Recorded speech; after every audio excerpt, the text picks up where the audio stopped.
As the evidence mounted, Nixon's supporters on the committee had grown increasingly muted. In the White House, the president raged to his chief of staff. By the way, look at that simpering asshole, the Baker down here. I'm not going to let him come in. Baker will not be in this office again. You understand? If it works with Whitaker will not be in this office again. A page came over and handed me a note, says you have an emergency telephone call. And I excused myself from the council table, TV cameras going, and the whole thing unfolding, and went over to the telephone, and it was my old friend Ray Jenkins. And Ray Jenkins is one of the great trial lawyers of all time. And Ray said, Howard, says, I've been watching you on television, and you look like you know what you're doing for the first time since you've been up there. And I laughed and said, well, Ray, thank you. He said, yeah, but there are two things you have to remember. I said, what's that? He said, one, Richard Nixon is the meanest man in the valley, and the second is he's not dead.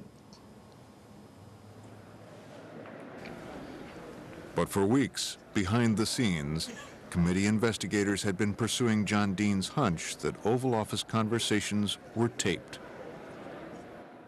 I knew they would never get on the subject of tapes, never.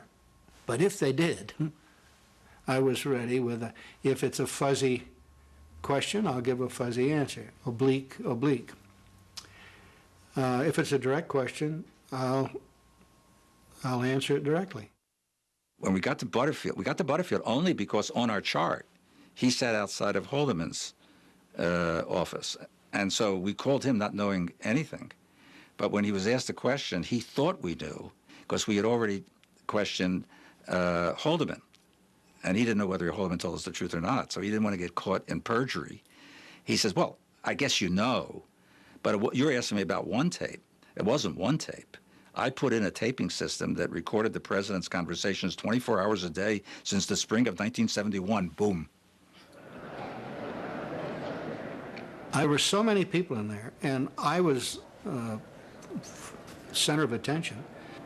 And then finally, Senator Irwin said, committee come to order. That's just exactly the way he said it. Committee will come to order. Tap, tap, tap, and the room quieted down. Mr. Butterfield, are you aware of the installation of any listening devices in the Oval Office of the President? I was aware of listening devices. Yes, sir. My initial reaction was, my goodness, you know, I've tried a lot of cases where it was he said, she said, and this was much like that. It was John Dean versus Haldeman and Ehrlichman, basically. But I've never had a case where you had a tape that would potentially back one of them up. Then I got to thinking, now that's too simple. That's probably something that the White House has orchestrated. There'll be something on the tape, not much, but the something will back them up. The President did not want The witnesses had been upstaged by a tape recorder, and the country now knew there was a complete record of all Oval Office conversations taped by the president himself. Various people were calling the president, calling the White House about what should be done with the tapes. All the people were saying, destroy the tapes, have a bonfire, light torch. If you handed it to them, they were going to say, no, no, no, no, let this pass to other hands. It's such a huge job figuring out what to save and what to get rid of, particularly in the context of the belief that pervaded all the thinking at the White House that there was an absolute presidential privilege to withhold information. It's part of this great drama. That's why it's such a Shakespearean tragedy.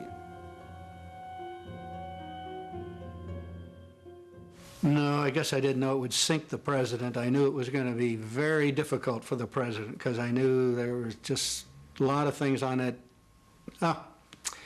This was the worst for the president. That's the way I felt. This is the worst.